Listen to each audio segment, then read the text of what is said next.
The story that we read in the beginning of today's broadcast, extremely important and really should make people aware of the larger manipulation that the government is conducting behind the closed doors. But if they're doing this to big tech social media, what do you think they're doing to the corporate media?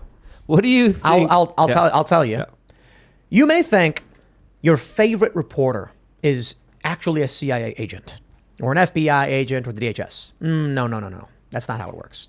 The way it works is there will be a reporter, young, 24, fresh out of college, gets a job writing for like a blog and they're doing, blog articles or something. Then all of a sudden, they publish this big scoop.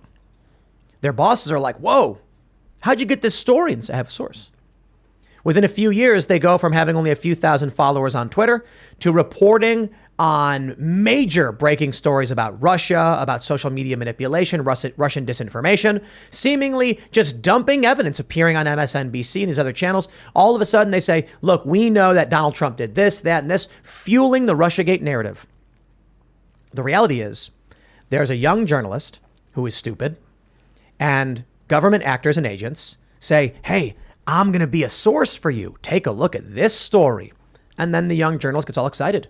Whoa, this is a huge scoop. They go to their boss. I got a source in the government who just gave me this document. And they go, whoa, that's an official U.S. government document. How did you get that?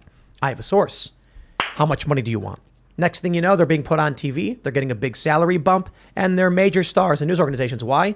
Because government actors choose them to be their conduit for releasing the stories they want released. And it's not just like that. It's a lot more insidious, especially when you look at the 1975 church committee meetings that literally talked about how the intelligence agencies were at the head of the major broadcasting companies deciding what stories they were going to cover and not cover. They were inside of the newsroom. There was another famous journalist award-winning German reporter who worked for some of the biggest publications in the world, Udo Ofketti, who came out and said essentially they would send me articles that I would just put my name on that they would write for me. I was essentially just regurgitating what the intelligence agencies wanted me to say. He died under, of course, mysterious circumstances.